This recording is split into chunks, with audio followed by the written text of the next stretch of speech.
আজিৰ ভিডিঅ'টো প্ৰস্তুত কৰিছোঁ যিসকল ব্যক্তিয়ে একেবাৰে নতুনকৈ গাড়ী চলাব বিচাৰে তেওঁলোকৰ কাৰণে। যেতিয়া আপুনি এখন গাড়ী চলাব বিচাৰে বা এজন ড্ৰাইভাৰ হিচাপে গাড়ীখনৰ প্ৰত্যেকটো কণ্ট্ৰল আপুনি চিনি পাব লাগিব, কাৰণ গাড়ীখনৰ প্ৰত্যেকটো কণ্ট্ৰল বেলেগ বেলেগ পজিশ্যনত থাকিব আৰু ইয়াৰ ফাংচনবিলাক বেলেগ বেলেগ হ'ব। আৰু এই বস্তুখিনি বা কণ্ট্ৰলখিনি ভালকৈ চিনি পাবৰ কাৰণে আপোনাক যথেষ্ট সময়ৰ প্ৰয়োজন হ'ব। এখন গাড়ী চলাবলৈ আপুনি তিনিটা কণ্ট্ৰলৰ সহায় ল'ব লাগিব। সেইকেইটা হৈছে foot controls, hand controls and visual controls. অৰ্থাৎ আপোনাৰ হাত, ভৰি আৰু চকু এই তিনিটা কণ্ট্ৰলৰ কোঅৰ্ডিনেশ্যনৰ সহায়ত আপুনি এখন গাড়ী চলাব পাৰিব। এতিয়া ফুট কণ্ট্ৰলৰ ভিতৰত কি পৰিব? ফুট কণ্ট্ৰলৰ ভিতৰত পৰিব এক্সেলেটৰ, ব্ৰেক এণ্ড ক্লাছ, অৰ্থাৎ ABC।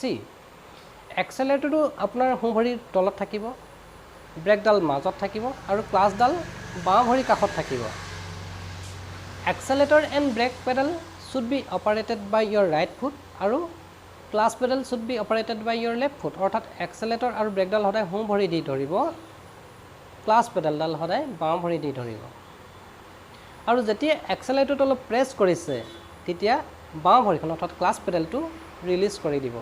আৰু যদি ক্লাছ পেডেলটো প্ৰেছ কৰিছে অৰ্থাৎ বাওঁ ভৰিখন প্ৰেছ কৰিছে তেতিয়াহ'লে সোঁ ভৰিখন অৰ্থাৎ এক্সেলেটৰটো ৰিলিজ কৰি দিব। কাৰণ কি accelerator pedal and clutch pedals are always move in opposite direction to each other, একেলগে প্ৰেছ নকৰিব।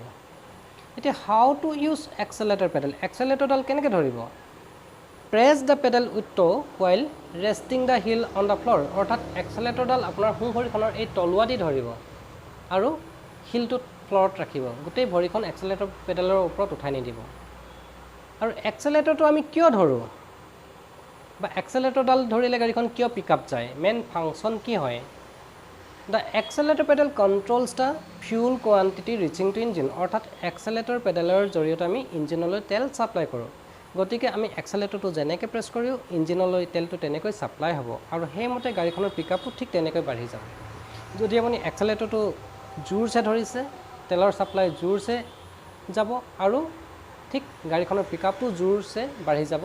ঠিক যদি আপুনি এক্সেলেটৰটো কমাই ধৰিছে তেলৰ ছাপ্লাই কমি যাব, গাড়ীৰ স্পীড কমিব।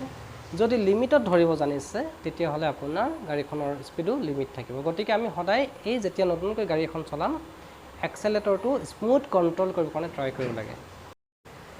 যেনেকৈ আমি এক্সেলেটৰ পেডেলৰ থ্ৰুদি তেল ছাপ্লাই কৰোঁ ঠিক তেনেকৈ ব্ৰেকডাল আমি কিয় মাৰোঁ? ব্ৰেক পেডেলেৰে আমি স্পীড কণ্ট্ৰল কৰোঁ। অৰ্থাৎ গাড়ীখন ৰাখিবৰ কাৰণে বা স্পীড কণ্ট্ৰল কৰিবৰ কাৰণে আমি ব্ৰেক মাৰোঁ।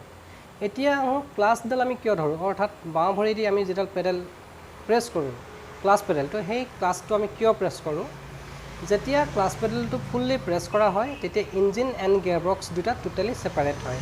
আৰু যেতিয়া ক্লাছটো আমি ৰিলিজ কৰি দিওঁ আকৌ দুইটা বস্তু অৰ্থাৎ ইঞ্জিন এণ্ড গিয়াৰ বক্স খাপ খাই যায়। গতিকে আমি ইঞ্জিন আৰু গিয়াৰ বক্সক ছেপাৰেট কৰিবৰ কাৰণে ক্লাছ পেডেলটো আমি প্ৰেছ কৰোঁ।